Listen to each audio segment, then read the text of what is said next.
No, ya vas a tener que se está grabando. No ocultar esto. Ahí, a ver, por favor. Muy buenas tardes a todos los compañeros. Mi nombre es Virginia Domínguez, secretaria del Grupo de Historia del Parque de la Revolución. Les damos la cordial bienvenida a todos los aquí presentes y los que se encuentran en plataforma. En esta ocasión se presentará la conferencia Defensas Sociales 1916-1920 a cargo de la compañera Elvia Arbizo Carrasco, de la cual presentamos su semblanza. Buenas tardes. Elvia Arbizo Carrasco, miembro honorario y fundadora del Grupo de Historia del Parque de la Revolución, investigadora apasionada de la historia. Cuenta con una valiosa y extensa información fotocopiada, producto de 24 años de visitar los archivos históricos del noroeste de Chihuahua, tales como Ciudad Guerrero, Namiquipa, Las Cruces, Cusiguiriache y también del archivo histórico del Tribunal de Justicia. En varias ocasiones ha impartido pláticas muy interesantes sobre documentos inéditos encontrados en diferentes archivos. Le damos la bienvenida.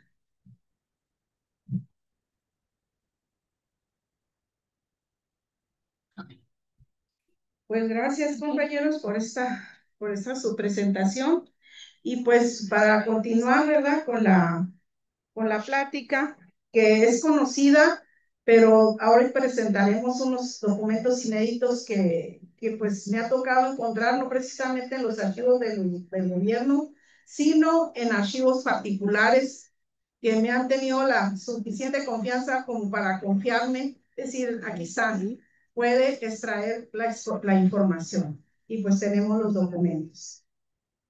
Y comenzamos. Los defensas sociales son formados por el general Ignacio Enríquez, promotor y jefe de dichas organizaciones en el periodo de 1916 a 1920 en el estado de Chihuahua, con el firme propósito de acabar con el villismo, después de las derrotas que sufrió el general Villa en las batallas de Celaya y Trinidad en 1915, que marcaron el fin del poderío de la División del Norte.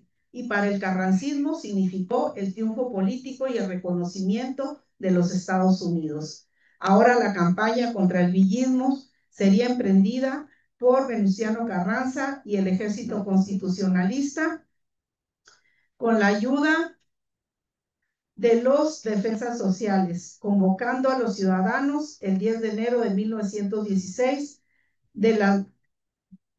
para formar parte de las mismas. Y con ello se les daría garantía a los habitantes pacíficos y ciudades que son soldados sin formación militar solo adquirida en campañas. Aquí tenemos una de la segunda lámina. Por lo tanto, Villa ahora combate a Venustiano Carranza por inconformidad al régimen constitucionalista en la lucha de una táctica militar, guerra de guerrillas, que mantendría en las regiones de difícil acceso, reagrupando a revolucionarios para formar por asalto poblaciones que le permitieran el suministro de víveres y castigar a traidores y volver de nuevo a la sierra. Venustiano Carranza, constitucionalista que buscaba un gobierno centralizado y rechazaba las ideas de la reforma agraria. Los convencionistas, comandados por Francisco Villa y Emiliano Zapata, buscaban una reforma agraria y fueron los principales factores que llevaron a la división entre los dos bandos. Pues sí, aquí se enfrentan los dos bandos, ¿verdad? Que son Pancho Villa y pues don Venustiano Carranza, a finales de 1915 por las diferencias que ya les expliqué. Las defensas sociales actuaron no solo contra el villismo, también como fuerzas de autodefensa de los pueblos, apoyando a caciques para sostener el poder civil estatal, representado por el gobernador.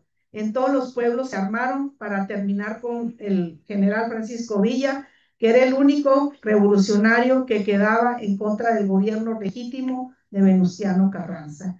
Y pues aquí vemos un grupo de armados, ¿verdad?, de defensas sociales, comandados pues ya por Carranza, ¿verdad?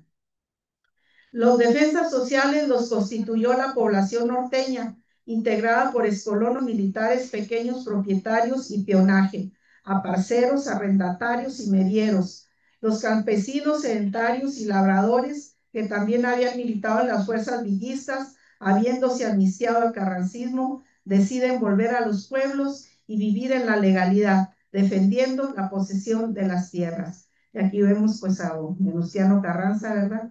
Con, pues sí, ya como un presidente legítimo. Los defensas sociales no solo se crearon en Chihuahua, sino en otros estados de la República, con la finalidad específica defendiendo la legalidad.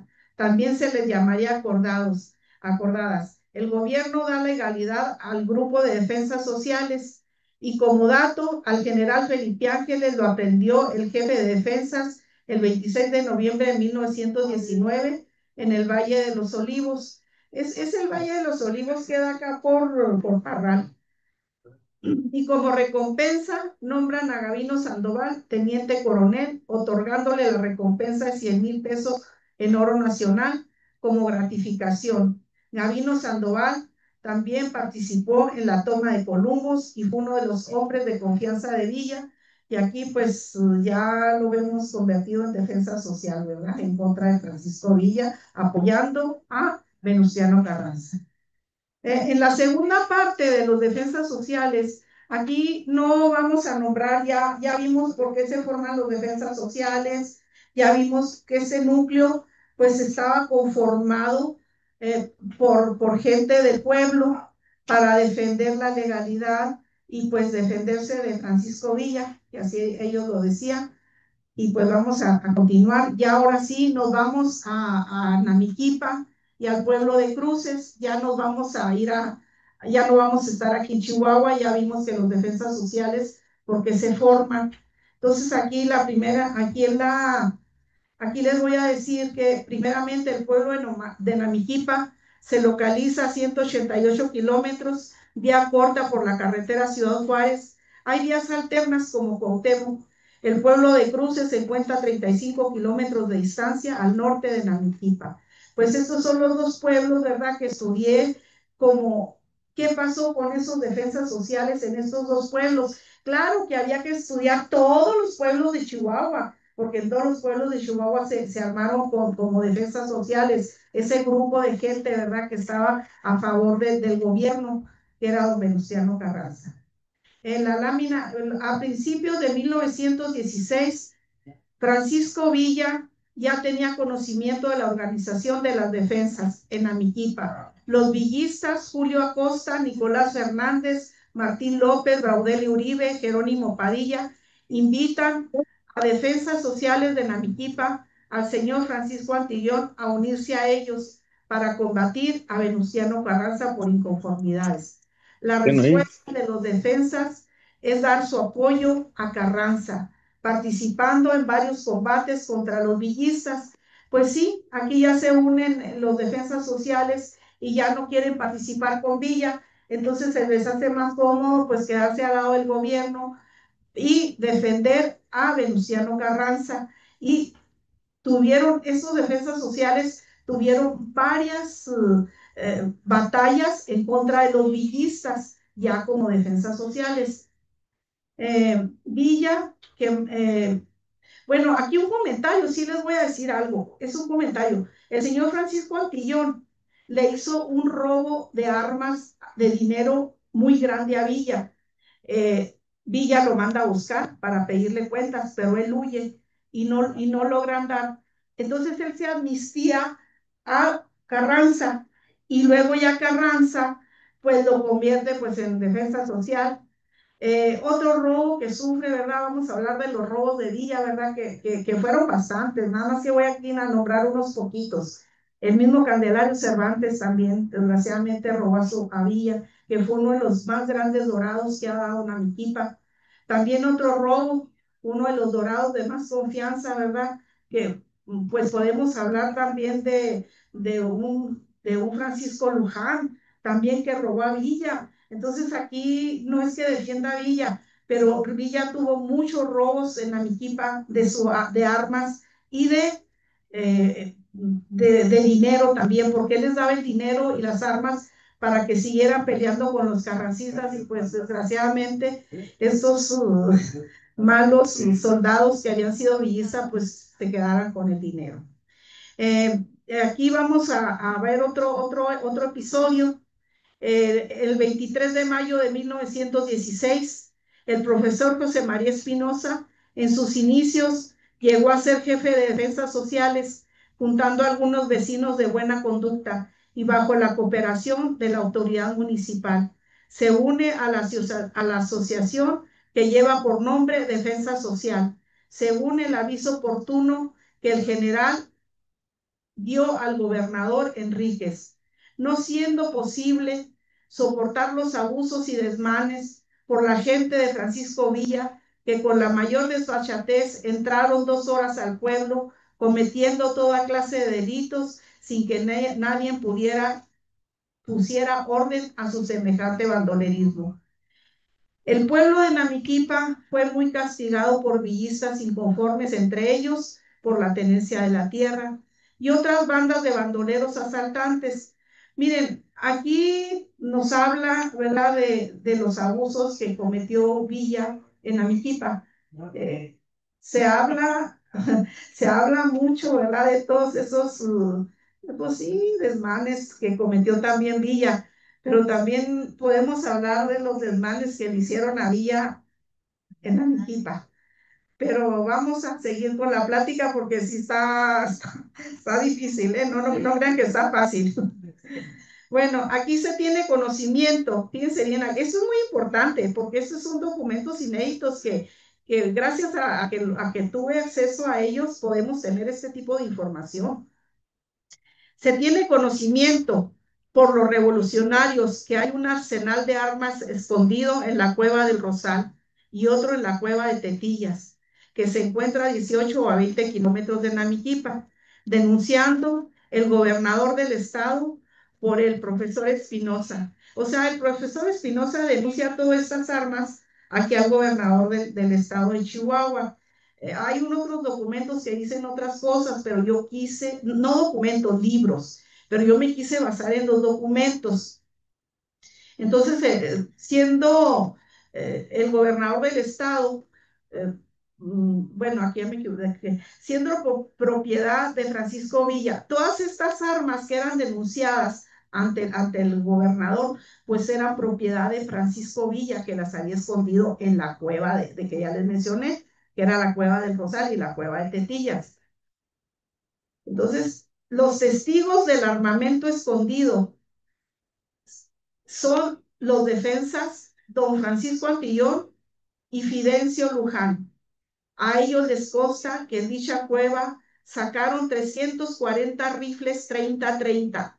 Este dato, muchachos, vale lo que ustedes no se imaginan para mí, porque no hay gente que me haya sacado un dato tan exacto de un documento como este. ¿Cuántos rifles había en esa cueva? Y 30 especial, o sea, un 30-30, eran los Mauser. Y 30 especiales, 11 ametralladoras con su equipo completo, un rifle Rexer.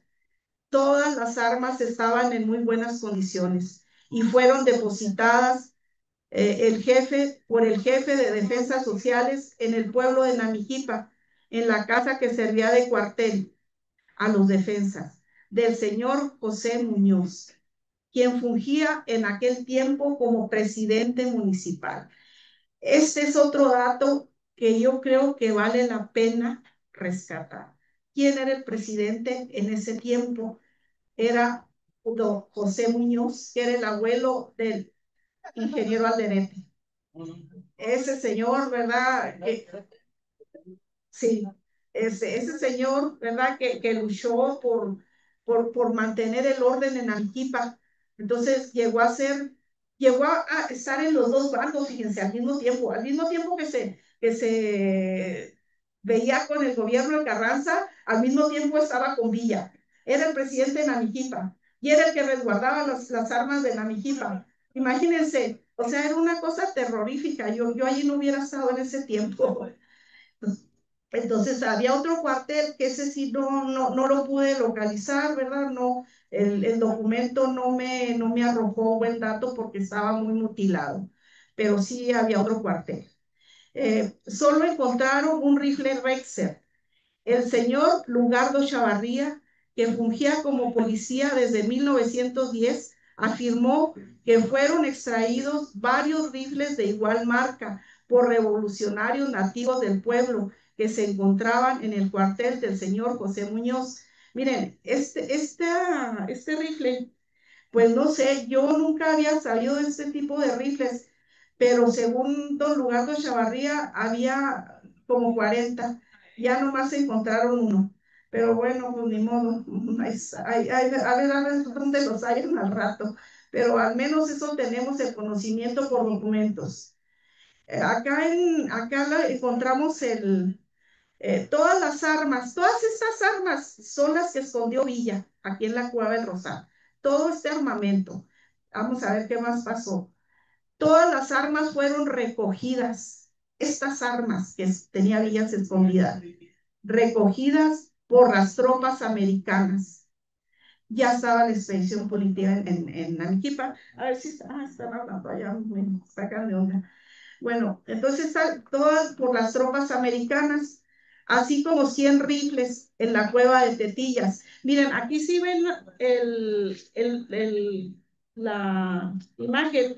Se ven así como dos cerros que están así, bueno, pues esa es la Sierra de Tetillas. Ahí escondieron también armamento perteneciente. Todo ese armamento, sí, pues está raro el nombre. Todo este,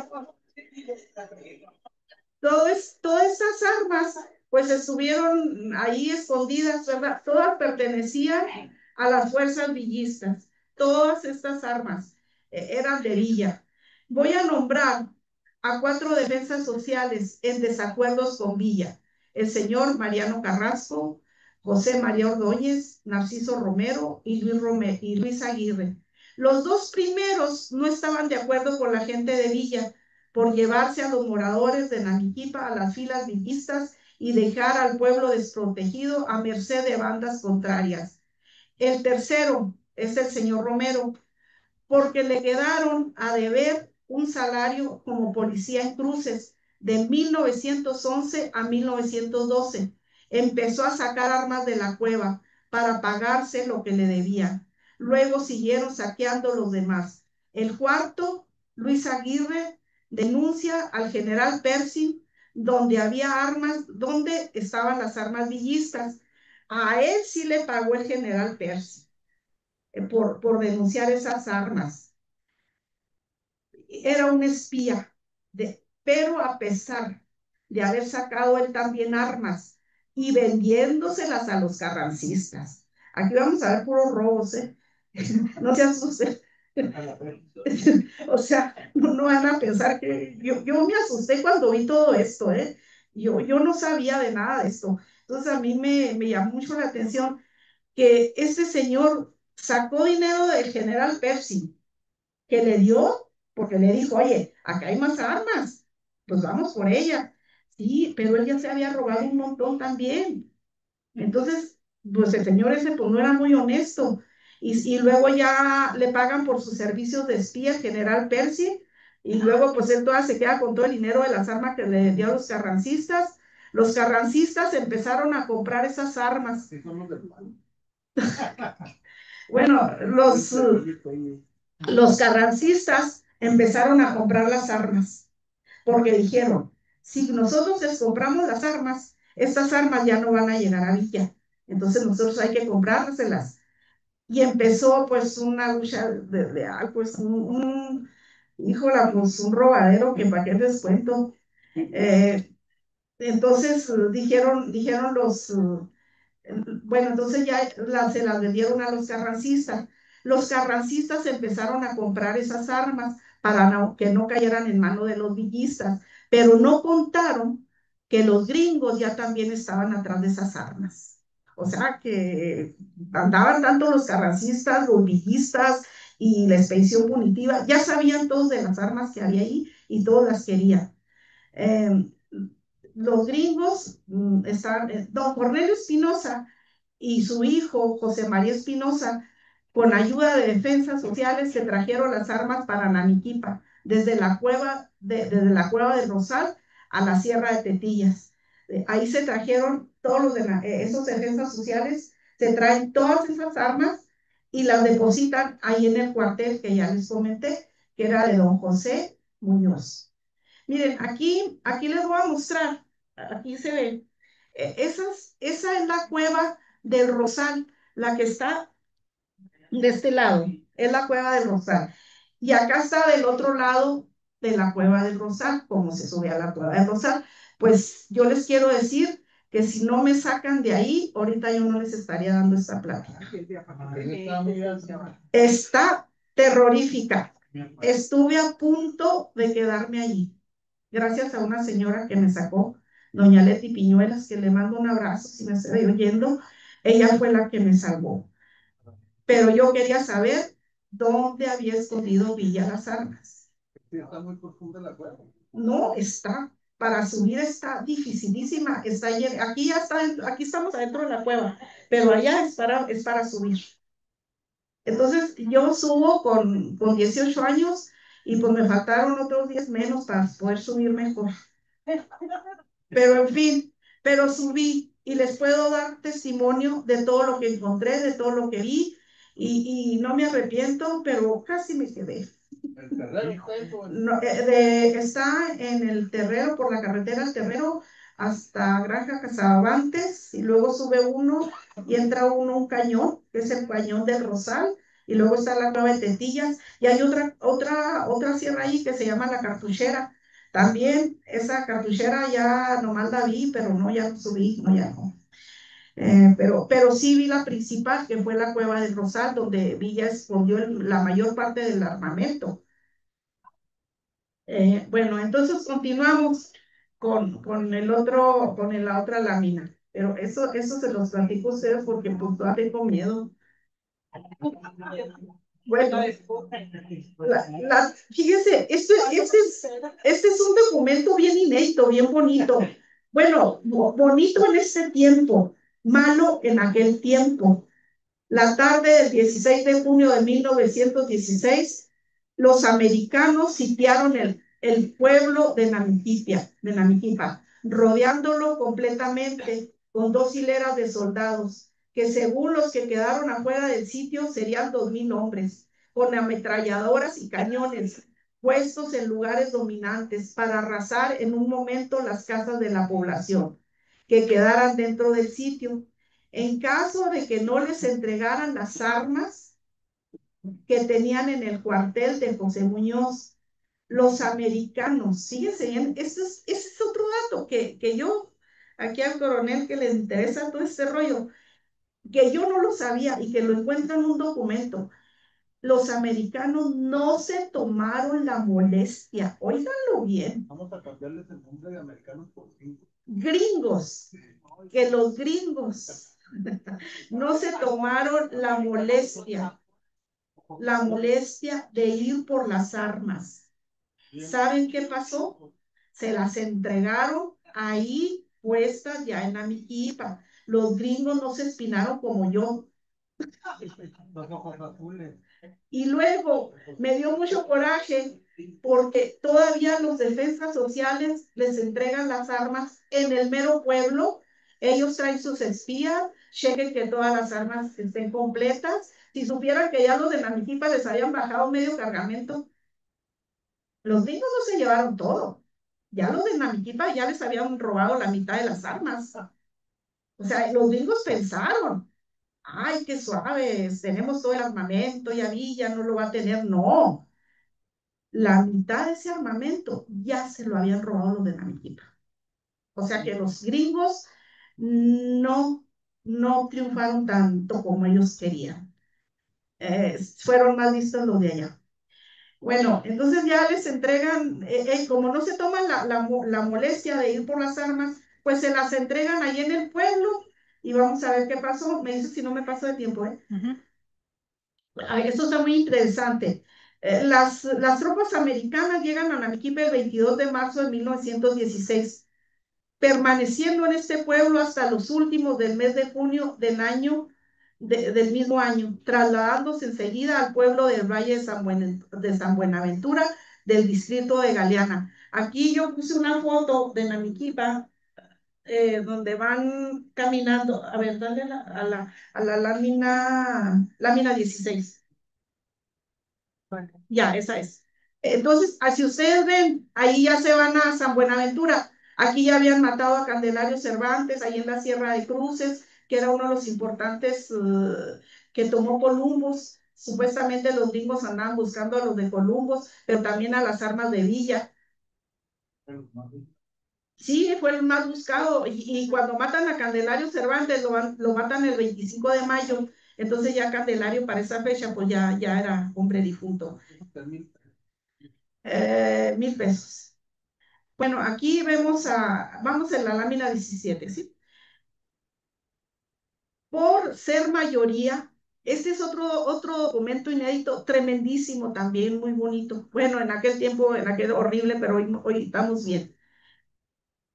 Por ser mayoría, los soldados americanos se llevaron las armas del cuartel, comprendiendo en Amiquipa que toda resistencia sería inútil. O sea, Namiquipa entregó esas armas porque supieron que era inútil tener resistencia con los gringos.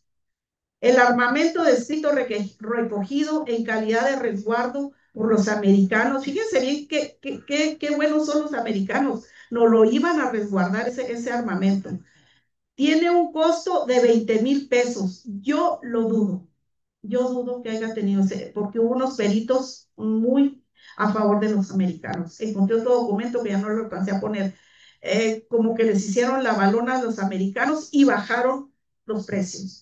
Pero eso hay que estudiar más. La cantidad. A ver, miren, esa cantidad que debe cobrarse al gobierno americano. O sea que el gobierno sí va a llevar las armas y el gobierno mexicano, el gobierno de aquí del estado, le iba a devolver ese dinero al gobierno mexicano, o sea, aquí al de Chihuahua. Pero pues, yo no encontré ningún documento donde regresara ningún peso. El gobierno del estado, ya para entonces era Francisco L. Treviño, envió dos representantes, el señor Ramón Oros y el ciudadano Miguel Isla, con carácter de delegados. Lástima, no sirvieron para nada. Muchachos, encontré algo bien triste. Se querían meter abajo de la mesa y querían que los gringos se los llevaran porque tenían miedo. Esos fueron los delegados que mandaron de aquí. O sea que no hubo, o sea, aquí los que defienden realmente las armas, que defienden a los presos, que no les valió de nada, pues fue don José Muñoz, hombre, el abuelo del ingeniero Alderete, lástima que no esté aquí, pero era muy valiente. El ingeniero Alderete creo que ya no. Ya, quedan 15 minutos. Muy bien, ya voy a decirme rápido. Entonces, nada más esto para decirles que las tropas americanas se apoderaron de las armas, se las llevaron, no sé si las pagaron, no encontré ningún documento. Y luego don Anciano Roya, don Francisco Rico, Rey de Cel, Aguirre, les consta de todos estos hechos. El número de americanos que estuvieron en el pueblo de Namiquipa durante la expedición de Namiquipa son 5,000 hombres. Habían dicho que 10,000 el corrido y no sé qué, no, son 5,000.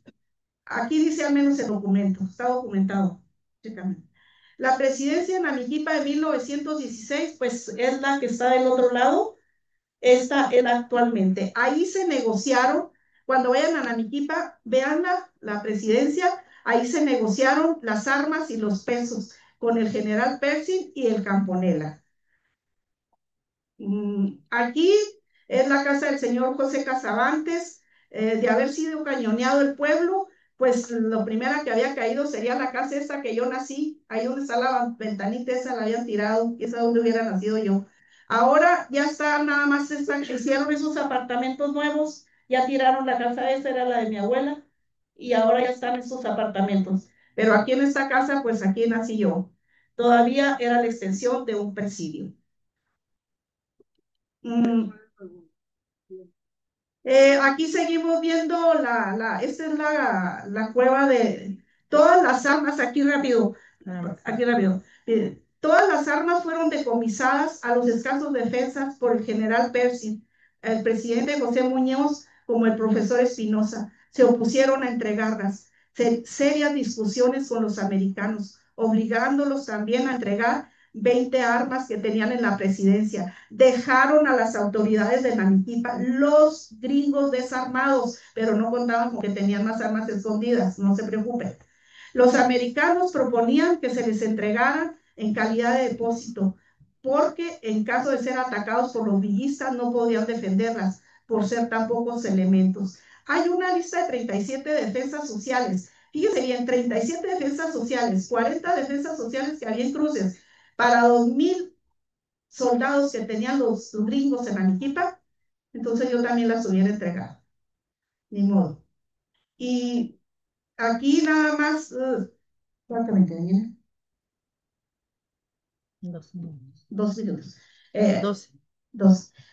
Para romper el sitio, aquí tenemos a unos revolucionarios también. Para romper el sitio solicitaron que les entregaran los presos que participaron en la toma de Columbus y las armas de la cueva del Rosal y de Tetillas. Los presos de Columbus los denunciaron los propios villistas, ya amnistiados al carrancismo, y a varios convertidos en sociales.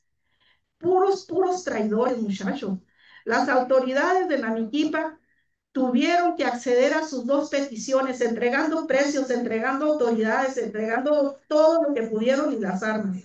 Eh, y este villista, ¿verdad? Ese villista que está allá, ese le fue a la villa, ese nunca le robó nada. A ese sí le puedo hacer un monumento. A ese señor es el hijo de Tomochi, ¿verdad? El líder de Tomochi, de Cruz Chávez. Él fue también a Columbus, le dieron un balazo en la espina dorsal y pues ahí quedó, lo sepultaron en Ascensión con honores. Eso sí, Villa era muy bueno para sepultar con honores. Y nos vamos a la última lámina. Eh, el 20 de septiembre de 1900, otro documento inédito. Ok, precioso. Ahorita les digo por qué. 20 de septiembre de 1919. Existen 35 animales entre caballos y mulas represados que serán donados a los defensas sociales del pueblo de Cruces, que tengan 6 meses de servicio. Se dará preferencia en el remate a los que tengan menos tiempo. Entre los 35 sociales beneficiados con caballos, nombraré al primero de la lista y quiero que sepan que es el primero, a don Felicito Sarviso. O sea, a mí, créanme que esto me emociona, por eso estoy con ustedes, porque está don Felicito, el primero de la lista, con un caballo alazán. Imagínense, fue una especie de recompensa por el tiempo que ellos mismos tuvieron que armarse y usar sus propias cabalgaduras, armas y proveerse de alimentos. Namiquipa, es Namiquipa a la raíz de la denuncia de las armas ante los gringos, adquiere la mala fama ante el general Villa y por el robo de armas efectuado por los mismos villistas que no le fueron leales. Entonces, Namiquipa, ahí tenemos un problema muy fuerte con Villa. O sea, por eso Namiquipa no lo quería, por el robo de armas que efectuaron. Pero de todas maneras, estuvo mejor que se lo robaron los de Namiquipa porque se las hubieran llevado los gringos, pero también hubo más muertes por culpa de esas armas, porque se quedaron ahí. Eh, yo no sé qué hubiera sido mejor, si se las hubieran llevado todas las gringos y no se las hubieran robado, o se hubieran quedado con los carrancistas con ellos, o se hubiera quedado el pueblo con ellos. Yo no entiendo, o sea, ustedes tienen allí qué es lo que nos conviene. Yo digo que para mí que no hubieran existido, no sé, pero existieron. Y los documentos, miren, aquí están los defensas sociales, pues los instituye don Ignacio Enríquez para combatir al villismo. Ese es el tema de la plática, ya lo que les platiqué. Estos son los documentos, ¿verdad? Que para mí son una verdadera joya. Esos documentos que gracias a esa familia Espinosa, pues yo pude jubilar y gracias a ellos, pues yo les puedo contar esa historia. El capitán Valente García, tatarabuelo de mi prima Heidi, también estuvo al frente de los defensas sociales de Cruces, defendiendo el pueblo. José Muñoz, presidente municipal, quien negociaba la libertad de los presos y las armas, bisabuelo del ingeniero Alderete. Juan B. Muñoz, tío del ingeniero Alderete, felicito a mi bisabuelo. Y pues otro libro que me apoyé, que yo creo que ustedes lo deben conocer para que conozcan un poco más sobre las defensas aquí en Chihuahua, Rocha Islas M las defensas sociales en Chihuahua. Ese libro creo que todos deberíamos de conocerlos. Ahí nos daríamos cuenta realmente de qué fueron las defensas sociales. Y por fin de defensas sociales, gracias por ponerme atención a mi investigación y pues les doy las gracias, Elvia Arbizo. Bravo. Ahora preguntas, ahora preguntas, a ver si tenemos preguntas. Sí, sí. Sí. Adelante. No, pero mejor. Pásate. Elia, bueno, primeramente felicitarte como siempre y dos cosas. De los robos que se hicieron en la Pancho, hay uno muy, creo yo, hasta más importante que los de Namiquipa, el búnker que le estuvieron en San Andrés. También, también. Cuando le estuvieron en ese búnker, Villa lloró del coraje porque había cerca de 1 millón de cartuchos. Caray. Entonces, póngale menos 500,000, serán muchos todavía. Pero cuando le dieron la noticia de que le habían vaciado ese búnker de San Andrés, Pancho lloró enfrente de toda la tropa del coraje. Y eh, pues un comentario, las fuerzas sociales, al fin y al cabo, no pudieron con el villismo. No. No le hicieron absolutamente nada. Pero pues muy, muy buenos datos nos acabas de dar. Siempre tus conferencias no están basadas en libros, sino en documentos históricos, y eso da un realce impresionante. Muchas gracias. Ok. Pues gracias. A ver, ¿qué más? Chavarría. Presentación es una investigación muy a fondo y profunda y documentada en el lugar de los hechos. Generalmente esta situación se dieron a posteriori a Columbo y en este caso yo no consideraría lo de Villa como saqueo, sino como venganza porque empezaron a sufrir muchos traidores después de que él venía la expedición punitiva detrás de él. Se dispersaron. O sea, la mayoría de gente que apoyó a Villa en el ataque a Columbus era de esa zona de Namiquipa, Buenaventura, Galera, todas esas partes, General Zaragoza. Entonces, la verdad de las cosas es que yo no considero que Villa haya estado saqueando, sino que más bien estaba tomando venganza de tanto traidor, porque venían los gringos y pues venían aventando dólares o amenazando y Villa ya está, fulano, sultano, perengano, fueron los que... Sí. Y esas defensas sociales, pues eran más bien, Carranza pactó con los gringos, ¿sí? Por eso Villa, porque a Villa le dieron parque chafa a los gringos, y por eso fue la toma de Columbus, por parque que le vendieron. Eh, Pienso que en la historia, pues muchos quieren manejar a Villa como un villano, como un ladrón, como eso, que lo otro. Lo que pasa es que en el movimiento, eso era el primer movimiento social del siglo XX, pues tienes que tener ciertas fortalezas, ¿no? Para que te respeten, por eso Villa lo respetaban, y aparte él trae muchos generales, entonces para muchos Villa era un villano, un ratero, saqueador, violador, etcétera. Pero no era, yo para mí en mi caso, de lo que he leído y he estudiado, no es así. La cuestión de los gringos, esa palabra fue acuñada aquí en Chihuahua, en Parral. Cuando los soldados de la expedición punitiva llegan a Parral siguiendo a Villa, los abordó Elisa Grayson y se subió al carro y le decía, gringo, go home, porque todos los traían los trajes verdes. Green, go home, o sea, tú traje verde, vete, y es una palabra que se acuñó a nivel mundial. En todo el mundo los conocen como gringos. Americanos somos todos. No, nosotros somos americanos, los que nacimos en América. Ah, sí, sí, sí, sí, pero ellos quieren agarrar el concepto de americano nomás para ellos, los que nacieron en Estados Unidos. Pero americanos somos desde los que nacieron en las Islas Aleutianas hasta la Tierra de Fuego. Es América. Esa no era mi observación, era eso también que quede muy claro que lo de gringo nació aquí en Chihuahua, en Parral, cuando les decían gringo go home. Entonces se les quedó ya pegado y donde quiera que diga, pues gringo, y no les gusta por eso que les diga gringo. Felicidades, muy buena investigación y buenos documentos, ¿sí? Gracias. Gracias. No, así es. Ah,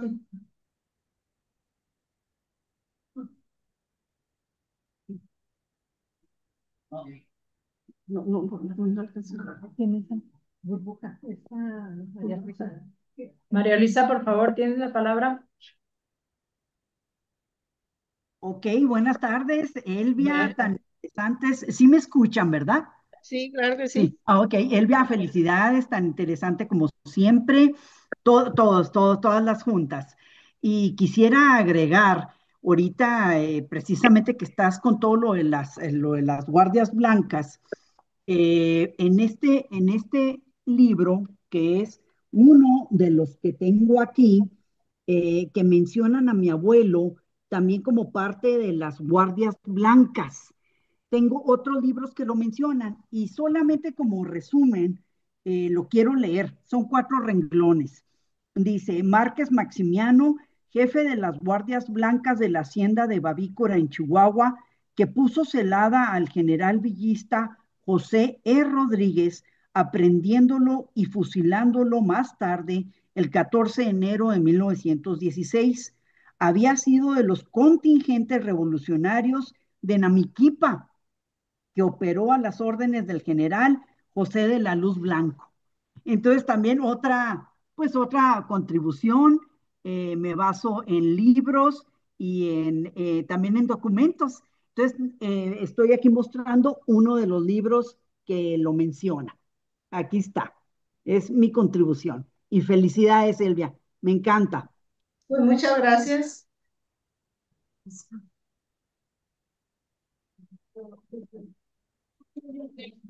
¿Alguna otra pregunta, por favor? Y diles lo que dijo María Luisa. Diles lo que dijo Burbuja. Lo que dijo Burbuja es de José de la Luz Blanco. Él es de Santo Tomás.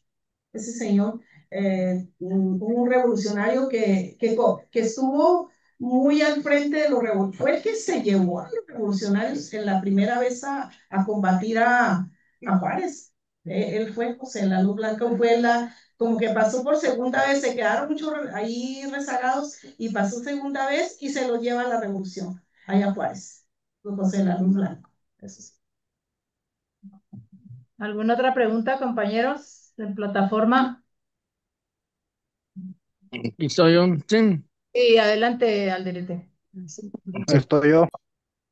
Pues, ok, nomás para felicitarte que estoy en Guadalajara, sí. Muy interesante la plática y felicitarte ahí por los documentos que conseguiste. Hay que la historia de José Muñoz, Juan B. Muñoz, nuestros parientes ahí. Y también felicitarte por eso de ir hasta la Cueva del Rosal. Yo también me tocó ir y no está fácil la película. Y realmente, pues vivir la historia, no es nomás leerla y verla de frente. Entonces, para felicitarte nada más y ahí te encargo para ver los documentos con más calma. No, claro que Felicidades. sí, o sea, miren, le digo, ir a la cueva de Rosal para mí fue una aventura que yo le dije a mi primo, le dije, llévame un guía porque ya una vez me perdiste allá en unas cuevas, le dije, yo no quiero volver que me vuelvas a perder, porque ya los habíamos perdido. Pero sí, nos llevamos a Leti y fue la que ella estuvo conmigo y nunca me dejó, hasta que no me sacó del peligro, ella no me dejó sola, ni un momento. Adelante, Héctor Olivas.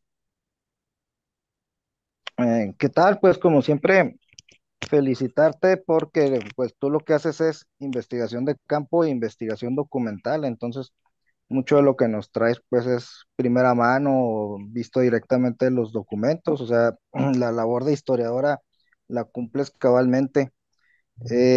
Únicamente para agregar un poquito respecto a una de las imágenes que pusiste de las armas encontradas, que me llamó mucho la atención, la que es una ametralladora Rexer, una ametralladora ligera Rexer, que es algo bastante moderno para el periodo, es ya de lo que empezó a revolucionar en la época, no es enfriada por agua como las que usualmente se utilizaban en la época, tanto en Europa como en la Revolución.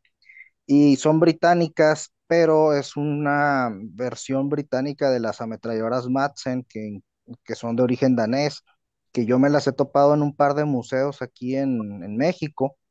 E incluso hay algunas fotografías del ejército mexicano utilizándolas, pero no del periodo exactamente de la Revolución, sino un poco posterior. Entonces, me llama la atención que Villa haya comprado ese tipo de armas en ese momento y la fuente, pues no sé si venían de Estados Unidos, cómo los obtuvo Estados Unidos, o si tenía otro proveedor que entraran por otro lado, porque bueno, no son norteamericanas, son europeas y además pues estaba la situación que estaba peleado con los estadounidenses, ¿verdad? Y muchos de esos, de ese armamento llegó a utilizarse posteriormente por el ejército mexicano. Sí, a mí me llamó mucho la atención esa arma, ¿verdad? Porque yo no la había visto. Y como viene en el documento, me di a la tarea de investigar, a ver, ¿por qué? O sea, ¿y esto qué es? Dije. Y me doy cuenta que, y luego se robaron como 40, supuestamente. Platícales de qué se trata. Es el arma, Ametralladora. este tipo de ametralladora. Déjame ahí. No, pero ya pues la que vimos, porque Sí, entonces ya esa aquí, no, ya, es que ya, no. ya lo quitamos. Bueno, todo eso, cuando yo empiezo a investigar, yo me pregunto, ¿por qué se robaron ese tipo de arma? Si no sabían ni manejarla, ¿para qué la querían? Y fueron los de la Naniquipa. No sabemos, no sé. A ellos les interesaban las carabinas 30-30. Eso sí, les encantaban. Pero ese tipo de arma a mí me llamó la atención y ahí está en el documento y bien especificado. Entonces sí, yo creo que había que estudiar más ese tipo de arma. Sí, claro. Bueno, en la Revolución la ametralladora se usó ampliamente, entonces los villistas sabían perfectamente utilizarla. Las defensas sociales, pues no es exactamente, pues son residuos, no son irregulares de los irregulares, que realmente era defensivo, ¿verdad? Aunque pues sí necesitaba cierto entrenamiento tanto al principio de la revolución incluso, con los maderistas se contrataban personas en Estados Unidos para que vinieran de ametralladoristas o a entrenar a la gente que estaba entre los revolucionarios. Ya después pues estaban muy acostumbrados a utilizarlas. Incluso estas yo creo que se deben ser más sencillas de operar o son más sencillas de operar que por ejemplo las enfriadas por agua que son muy comunes en la época. Sí, lo que me dice Héctor es que ese tipo de ametralladoras era más sencilla de usarla que las otras que las enfriaban con agua. Entonces, pues sí, ha de haber sido pues, más modernas. Eso es lo que yo pienso. Y pues yo creo, no sé quién más falta, no nos está oyendo aquí en el, No se oye no se porque oye no está sincronizada la la bocina, bocina, al Zoom. pero Por eso pues, no hemos podido hacer esa sincronización.